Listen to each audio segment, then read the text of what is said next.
देखिए student, basic concept आप बहुत अच्छे से समझिएगा विदाउट स्किपिंग द वीडियो, ताकि आगे आपको कोई प्रॉब्लम नहीं आए। तो हम बिल्कुल बेसिक से स्टार्ट करते हैं। एक हम सीरीज लेते हैं, suppose this is 5 3 0 6 8 and so on, आगे कंटिन्यूशन में।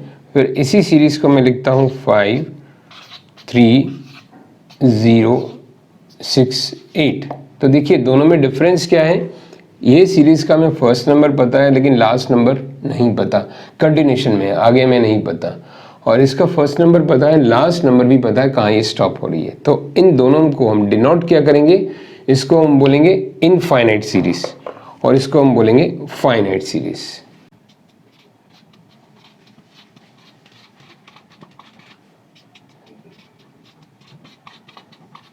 जिस सीरीज का हमें लास्ट टर्म नहीं पता हो, कंटिन्यूशन में जा रही है, इसको हम बोलेंगे इनफाइनाइट सीरीज। और जिस सीरीज का हमें लास्ट टर्म पता हो उसको हम बोलेंगे फाइनाइट सीरीज।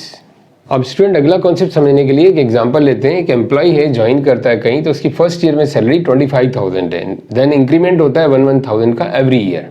तो उसको हम कैसे रिप्रेजेंट करेंगे, this is the 25,000 first year जो उसकी सैलरी रहती है। फिर नेक्स्ट ईयर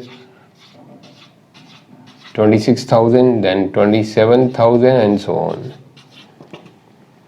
ऐसे ही कोई और एक एग्जांपल लें। एक सीढ़ी है, इसको हम ले लेते हैं। रंग्स जो हैं इसके, ये नीचे से हम ऊपर जाएं तो डिक्रीज हो रहे हैं। फॉर एग्जांपल ये है 45 सेंटीमीटर, फिर इस 5 सेंटीमीटर कम 40 सेंटीमीटर, देन और 5 सेंटीमीटर कम 35 सेंटीमीटर। तो इसको हम बॉटम से देख रहे हैं तो कैसे काउंट करेंगे, 45, then 40, then 35 and so on. तो इन दोनों सीरीज में क्या खासियत है कि एक निश्चित डिफरेंस है, means there is a certain difference in succeeding term and preceding term. Succeeding term मतलब आगे वाली टर्म और प्रीसीडिंग मतलब पीछे वाली टर्म, इनमें डिफरेंस एक सर्टेन है। तो इस तरह की जो सीरीज होती है जिनमें succeeding term and preceding term में एक निश्चित डिफरेंस होता है, इसको हम बोलते हैं अर्थमेटिक प्रोग्रेशन। इन शॉर्ट हम क्या बोल सकते हैं, एपी।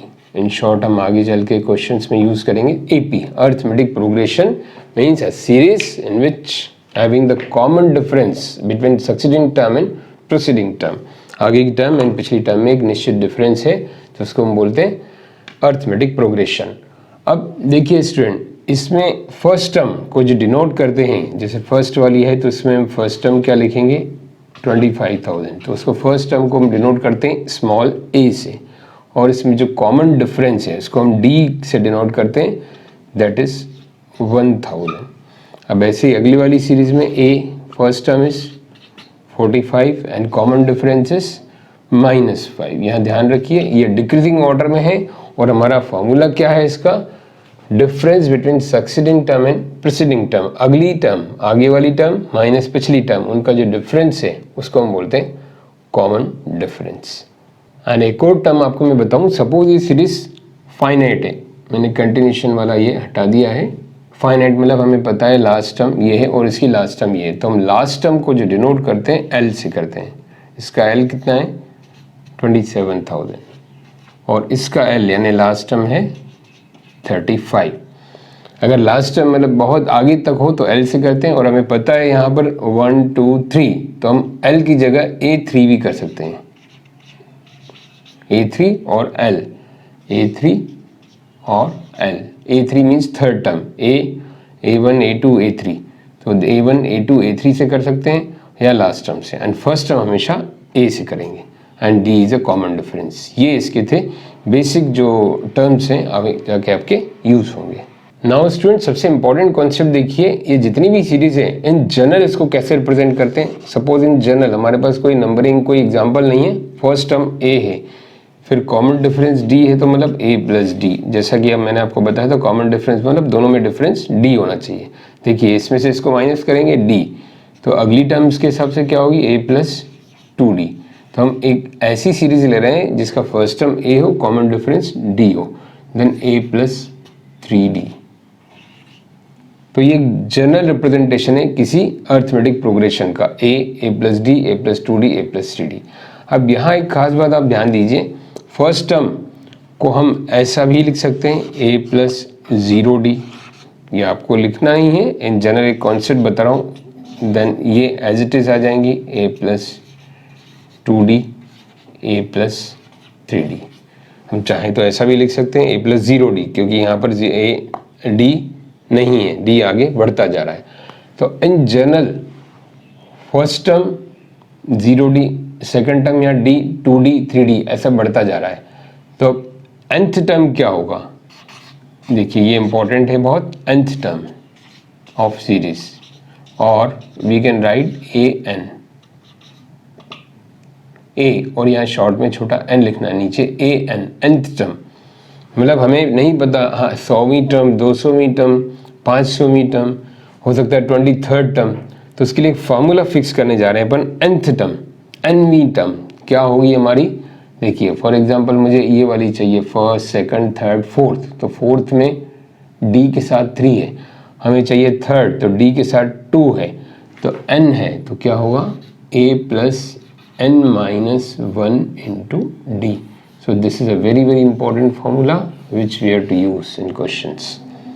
n माइनस 1 कैसे हुआ, देखिए फर्स्ट सेकंड थर्ड, मैं थर्ड को देख रहा हूँ तो 3 minus 1 2, first second third fourth, fourth को देख रहा हूँ तो 4 माइनस 1 3, जो भी टर्म में देख रहा हूँ तो d के साथ -1 में लग रहा है, तो nवीं टर्म के साथ वो n माइनस 1 में। तो ये किस काम आएगा, मान लो हमें कोई 25th टर्म चाहिए, तो a 25th, तो को हम क्या लिख सकते हैं, a plus 25 minus 1 into D, यानी कि क्या हो जाएगा a plus 24d, this is the 25th term, a plus 24d। तो स्टूडेंट ये इंपॉर्टेंट फार्मूला आप ध्यान में रखिए, a n nth term of any arithmetic progression is a plus n minus 1 into D. Now student आगे का concept समझने के लिए मैंने कुछ सीरीज लिखी है और इनमें आपको आइडेंटिफाई करना है कौन सी AP में नहीं है, which one is not in AP। तो देखिए फर्स्ट को हम देखें तो कॉमन डिफरेंस दिख रहा है 3, 9 माइनस 6 3, 12 माइनस 9 एंड 15 माइनस 12 3, तो this is in AP। What about this one, same number हो तो ये नहीं सोचना चाहिए AP में नहीं है, ये भी AP में है, क्यों, बिकॉज डिफरेंस इज 0, सबके जो प्रीसीडिंग एंड सक्सीडिंग टर्म में क्या है, सक्सीडिंग एंड प्रीसीडिंग टर्म में 0 डिफरेंस है, this is also AP। What about this, तो इसमें आपको रिड्यूस करके देखना पड़ेगा। रूट 12 को हम क्या रिड्यूस करके लिख सकते हैं, देखिए रूट 12, तो उसको मैं फैक्टराइज करूँ तो this is 4 into 3, so that is 2 root 3। 27 को मैं देखूं तो ये क्या है, 9 इंटू 3, तो 9 का अंडर रूट आ गया 3, तो दिस इज 3 रूट 3। ऐसे ही 48 को मैं देखूं तो दिस इज 16 3 जा 48, तो दिस विल बी 4 रूट 3। तो हमारे पास जो इसके नंबर्स हैं corresponding 2 root 3, 3 root 3, 4 root 3, in place of this one we can see this one 2 root 3 first term, second term, third term. तो ये आप ध्यान से देखें, इसको मैं अगर सीरीज के फॉर्म में यहाँ लिखूँ 2 रूट 3, 3 रूट 3 एंड 4 रूट 3, तो देखिए कॉमन डिफरेंस क्या है, रूट 3, 3 रूट 3 माइनस 2 रूट 3 रूट 3, 4 रूट 3 माइनस 3 root 3 root 3, so common difference is root 3, this is also in AP। Now student let us concentrate on the last one, root 5, root 10, root 15। दिखने में लग रहा है आपको AP में है, बट AP में नहीं है, क्योंकि जब रूट 5 और रूट 10 को आप सब्ट्रैक्ट करेंगे, तो आप ये गलती मत करना कि root 10 minus root 5 is root 5, this is not correct. यहाँ बच्चे इरेशनल कॉन्सेप्ट नहीं होता है तो ये गलती करते हैं, root 10 minus root 5 is not equal to root 5। तो यहाँ कॉमन डिफरेंस है ही नहीं, क्योंकि ये इरेशनल नंबर आपस में सब्ट्रैक्ट नहीं हो सकते। ये क्यों सब्ट्रैक्ट हुए, ये क्या शो कर रहा है, 2 times root 3, 3 times root 3, 4 times root 3, तो इसलिए जितना टाइम से वो सब्ट्रैक्ट हो गया, बट इरेशनल आपस में सब्ट्रैक्ट नहीं हो सकते, तो therefore this is not in AP, this seems to be in AP। ध्यान रखिएगा, कुछ सीरीज ऐसी होती है दिखने में AP लगती है बट वो AP नहीं है, कॉमन डिफरेंस आपको चेक करना है, हर कंसेप्ट आपको बहुत स्ट्रांग रखना है। नाउ स्टूडेंट आइए क्वेश्चन कंसीडर करें जिसमें हमें 10th टर्म निकालना है इस सीरीज का। तो ये सीरीज AP में है कि नहीं है ये चेक करें। 3 minus 8 minus 5 minus 2 minus 3 minus 5 ऐसे कंटिन्यूशन है, मतलब ये AP में है। तो उसका हमें क्या करना पड़ेगा, पहले first term note, first term है 8, एंड डी कॉमन डिफरेंस आप देख सकते हैं 3 माइनस 8 लें तो -5 या -2 -3 लें तो ये भी -5। आप किसी से भी चेक कर सकते हैं सक्सीडिंग टर्म आगे की term minus preceding term common difference -5 आ रहा है। नाउ हमें निकालना क्या है 10th term means A10 is our question mark. अब an जो मैंने फार्मूला आपको बताया nth टर्म का वो क्या है a plus n minus 1 into D. तो A10 ये हो जाएगा a मीन्स 8 प्लस n क्या है हमारा 10th टर्म निकालना n -1 common difference is -5।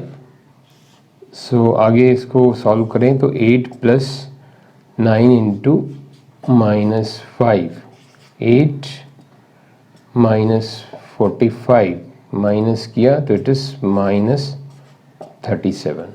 So this is our answer 10th term जो हमें निकालना था ये क्या आया -37।